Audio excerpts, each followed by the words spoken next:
Hello, Paul. Welcome in. Hey, Mason. Lowry. Hey, how's it going? It's going good. And Elvis. Hello, Mason. All right, so today's game is inspired by Avatar: The Last Airbender, and so our meal is inspired to be Chinese. That feels inappropriate somehow. You, Paul, are spending too much time on the internet. I just want orange chicken. I know a good hibachi place that does takeout.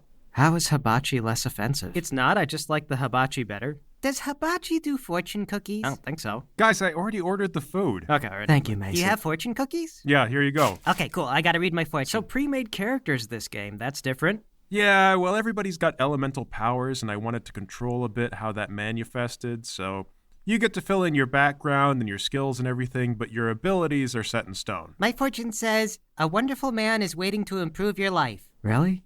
They took the bold risk of assuming a gender on that one? Well, it doesn't say romantically. It could be, like, my boss. I wouldn't call your boss a wonderful man. He's an okay man. Okay, anyway, let's get started. You don't even know my boss. Why would you comment on his quality as a man? Shot in the dark, I'd say he's an average man. You guys live in the world of elements. Until the Fire Nation attacks. No, okay, shush. I'm setting the scene.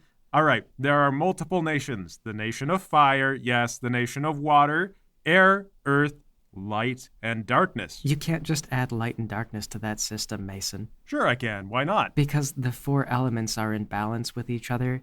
Air antagonizes water, water antagonizes Fire. earth, earth antagonizes fire, fire antagonizes air. Light and darkness don't fit. Well, you'll be right at home with the philosophers who debate about the elements. At any rate, the nation of darkness is the most prevailing and powerful nation in the world. Because they have the most farmland. Once upon a time, that was the Light Nation, but the Dark Nation attacked the Light Nation, and after a long and bloody conflict and much mismanagement on the Light Nation's side due to corruption, the Dark Nation was able to seize the Wutu Plains, one of the most fertile Mediterranean regions in the area. Several generations later, and the Nation of Darkness has prospered greatly from this. Wait, if we're going to get into farming power, shouldn't the Earth Nation be on top? Yes. Well, the thing about cultural boundaries is that they're really kind of imaginary.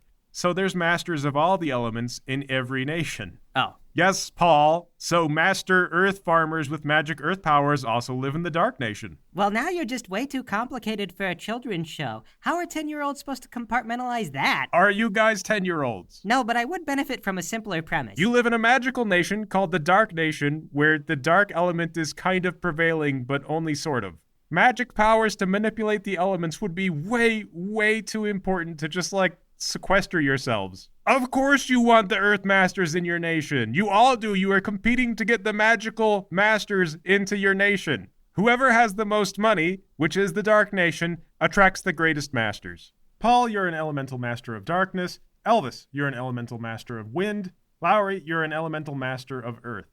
Some of the best in the nation, in fact, where it comes to mercenaries. And for that reason, you've been given an audience before the great Dark Lord himself. Ooh, the Dark Lord. I've heard he's evil. That's just a vicious rumor. He's a very good Dark Lord. Maintains the roads, collects taxes. What more could we want? You are given a private audience. You are ushered into his temple, led by eunuchs who invite you into his small chamber. The chamber is decorated in a tasteful amount of black, purple, and gold. It's a little gaudy, but it's very rich looking, especially the purple. Someone announces, "The mercenaries, Paul, Elvis, and Lowry, to see the Dark Lord." You three, of course, drop to your knees. The Dark Lord rises from his chair, and he says, "Thank you. Arise, arise." And of course you have to get up. He says, "Thank you for seeing me on such short notice. As you are aware, I'm one of the most powerful kings in all the known world. My riches are the envy of other nations. But there are those who would usurp my power. Yes, of course, the other kings are a threat, but one must always keep their ears to the ground. The oracles have come to me with a troubling prophecy. They state that one day a chosen boy will master all the known elements and overthrow me. Now I know what you're thinking. This prophecy, it seems far-fetched. Could the king really believe in such a thing? Well, I didn't at first. But word has reached my ears that there is a young boy at the age of 12 from the Light Nation, our ancestral enemy, who has come to master the element of light within a mere several months. Could this boy be a figure of prophecy? Or is he merely a savant, too valuable to let the Light Nation have? Either way, He has the audacity to step foot within my nation to seek teachers from my people. And I, for one, did not become king by just standing around and letting things happen. Now I am told that you three are some of the most talented mercenaries for hire. That is why you are here before me today. I leave it to you to track down this young boy, arrest him, and bring him before me, alive. Eunuch, give him the thing. A eunuch runs out and hands you a scroll. It's got the last known sighting of the boy. Your orders are given. What say you, mercenaries? Oh, my Dark Lord. Thank you. You heard we're the best, did you? Of course, you're the talk of the capital. Well, you heard right. We'll take the job. We'll get that boy faster than you could say, get us that boy. I knew you wouldn't disappoint. Now get out of here before I start asking that. Yes, sir, right away. The eunuchs lead you out of the palace, they eject you onto the plaza, and then shut the gates behind you. And there you are. Wow, the Dark Lord. Yeah. He was surprisingly bald.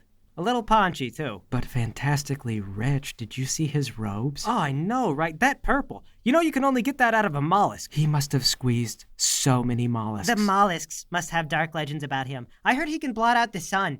Oh, I can't believe we met him. I heard he can crack a walnut with just his fingers. Okay, give me that scroll. Where's that boy? Good news. It looks like the boy is headed to you, according to last reports. However, bad news. Paul, you have a little extra power for your character. However, that comes with a caveat. You have an obligation to your mother, who you have to look after like a good boy. Oh, my mother.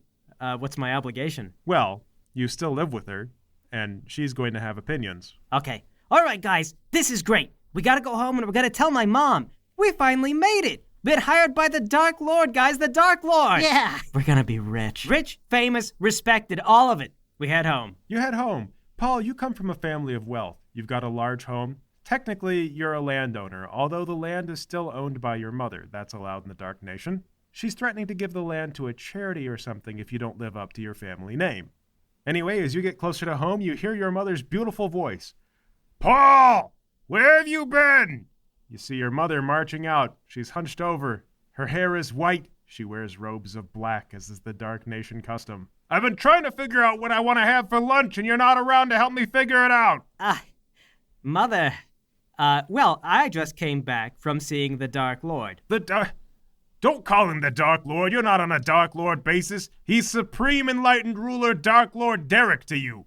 Right, sorry, Mother. The Supreme Enlightened Eminence, the Dark Lord Derek, hired us for a job just today. He hired you? Yes, Mother, we got a private audience and everything. Well, why the hell would he do that?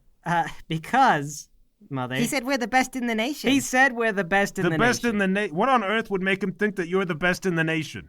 Well, apparently, Mother, the word is getting around. The only thing that's getting around is your whore mouth telling everybody that you're the best in the nation. You're not even the best in the front yard. Well, the Supreme Enlightened Dark Lord Derek seemed to think otherwise, Mother. Yeah, so you tricked a geriatric, superstitious old man, whatever. I am so impressed. Come in here and help me figure out what we're gonna do for lunch. Actually, Mother, I think we need to be on our way. It's very serious. I mean, it was a mission directly from the Supreme Eminence, the So Dark what, are Lord. you not having lunch? I'm getting my traveling slippers. God, you see me putting them on? You're rushing me.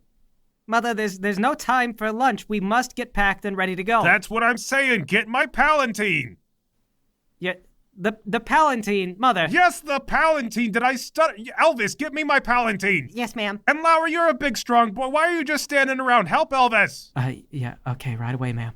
Mother, you can't just boss my team around like that. Listen, I'm the leader of the group. You're leading in slowness, however that's possible. Well, I was just saying that time is of Do the you know what essence. leading in the back? That's the ass. You're leading from the ass. Well, I hope you know that Elvis thinks I have a very fine ass, Mother. Well, it's good to know he's behind you at least. Elvis and Lowry, the two of you emerge with the Palatine. Mom says, good, all right, set it down. She climbs up into it. Elvis, settle an argument for us. What do you think of my son's rear end? Paul's butt? I haven't really formed an opinion, Mrs. Paul. Of course you haven't, because Paul's not really leading. He hasn't been ahead long enough for you to develop an opinion on his butt. No, Mother, that is not true. Well, then tell me about his butt. Elvis, tell me how nice is his butt. I think it's a fine butt. Why are you looking at my son's butt, Lowry? Because he's leading, and I see his butt all the time from That is from his fraternization. point. You shouldn't be sexualizing your leader. But Enough butts. Enough about butts. Pick me up.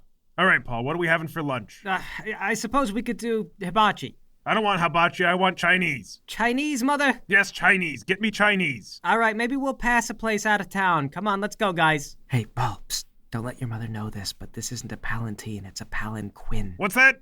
Oh, I said that Paul shouldn't forget to bring a pen, just in case we need to write something like letters to the Dark Lord. Oh, that's a good point. You have a very good head on your shoulders, Lowry. All right, chop chop. Well, we take our mother through town on the way out of town. Of course, you're leaving town diagonally from the southwest. To the west is the Wutu Plains, and even further west than that is the Nation of Light, where this boy is supposed to be coming from. Hopefully you'll grab him on the road before he gets too far along. You get some Chinese, but before you can leave the town, you pass through the market square, and your mom goes, "Stop! Stop! Yes, Mother, what is it? Do you see those earrings?" She points to a pair of earrings that look like they're made out of brass in the shape of a cat. The cat earrings, Mother? The kitty cats. Yes, I see those. Buy them for me, Paul. You want the cat earrings, Mother? Adorable little cat earrings that dangle from my ears on a chain. Yes, Paul, I need them. Well, don't they seem just a little bit, What? I don't know, juvenile? Juvenile? Oh, well, you would Well, know juvenile, wouldn't you?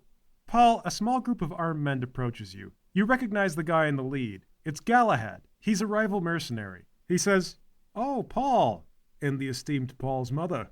"I hope I'm not intruding. It sounds like there's an argument going on." It's not an argument, Galahad. I was just discussing these earrings with my mother. That's right. I raised him for decades, and he won't buy me the kitty earrings. They cost practically nothing, Paul. They're made of brass. Mother, they've been hand-sculpted into kitty cats. They cost quite a lot for brass, actually. What's the matter, Paul? Is your family on hard times? Oh, look, now people think that we don't have money. It's not that we're on hard time. Listen, people don't hold on to their money by spending frivolously. I guess that is true. You know, if you're too poor to have the cash flow to afford cat earrings. All right, listen, nobody asked you. Don't you have stuff to do, Galahad? You're right, Paul. You know what? Let me go ahead and just get things taken care of. Sir, 1 order of cat earrings, please, for the lovely lady. Oh, thank you. What was your name? Galahad? See, Paul, this is what a good mercenary looks like. Why can't you be like this? How hard is that? Mother, you specifically told me to stop you from buying stupid things, so you told me that. This isn't a stupid thing. This is cat earrings. Look at these. Look at these. I am adorable. You look mentally ill and like you're going to a funeral, Mom. Well, maybe if you bought me new robes, these ones wouldn't be so washed out in funeral style. Galahad says, "Paul, if you don't mind me asking, exactly why are you so hard up for cash?" I'm not hard up for cash, Galahad. Yeah, in fact, we just got a job from the Emperor. Elvis, It's a real high-paying job, too. We got a personal audience. He said we were the best. Yeah, he didn't mention you, Galahad. Oh, is that so? yes, in fact, if you were curious to know, we got a personal audience with the Emperor, and he did in fact say that we were the best. Well, I'm sure he says that to all of the mercenaries that come before him. Well, that would make him a liar, wouldn't it? You know, and you wouldn't want to say that about the Emperor. You just said that about the Emperor, Paul. Watch your mouth. Not Ma, I was insinuating that he was insinuating. Yeah, and if you gotta tell that to a judge, you're soon gonna be telling it to an executioner. What do you know, Mother? I watch all the executions. I know exactly what gets a person executed. I told you to stop going to those. Are you going to wear your cat earrings to the executions? Paul, if you don't mind me asking, what exactly did the Emperor hire you to do? Oh, it's a super easy job. We just have to catch a 12-year-old. Is that it? And the Emperor will pay you a fortune for that? Well, there's more to it than that. It's a very specific 12-year-old. It wouldn't happen to do with this so-called elemental savant who they said lives in the Light Nation, does it? Yes? No. Yeah, how'd you know? No. Don't listen to Elvis. That is. Everyone is talking about the child prodigy. It comes as no surprise that the Emperor would want him to come before him. Yes, well, we might be after another 12-year-old. I understand. You wouldn't want word to get out that you were hunting something that was interesting to the Emperor. I mean, I'm sure the Emperor would be pleased by whoever brought him that product. Don't you get any ideas, Galahad? It's really not worth that much money anyway. You don't really want to bother. Larry, what are you talking about? It's worth a fortune. I mean, a fortune to me and you and Paul, who's on very hard times right now. Paul's not on hard times. His family is rich. Rich in disappointment. But also rich in cash. Thanks, guys, but I am not on hard times. Well, let's hope that it stays that way. I guess I'll see you around, Paul. And Galahad strolls off. Great, now practically the whole nation is going to know you're after that kid. Oh, for goodness sake, Mother, if you hadn't fought with me about these earrings, everything would be fine. I don't care. I look like a princess. You look like a dang wacko. Am I right, Lowry? Why are you trying to bring me into this? Thought you had some spine. All right, come on, boys, let's go. Okay, let me get the palanquin. Are we going to be dragging this the entire way? What, do you expect me to walk? I mean, we could at least pay for a carriage or something. Larry, come on, that's gonna eat into our bottom line. You're a strong young guy. You should be good for this. Well, why aren't you carrying? Because you and Elvis got it. It's a 2-person job carrying a palanquin. It's a palanquin. A palanquin. Yeah, palanquin, tomato, potato. I don't think anyone calls them potatoes. Don't they? I'm sure somebody does. Where do they call them potatoes? I don't know. Fire Nation, they seem backward. Look, guys, keep your eye on the prize. This is gonna be the easiest job that we ever did to make so much money. It's gonna be great. Yeah, well, it's gonna be like taking candy from a 12-year-old, I guess, not a baby. 12-year-old's probably better. They're out of that biting and scratching phase. Yeah, let's hope so. And you're off, out of the palace gates, westward ho, towards the Light Nation.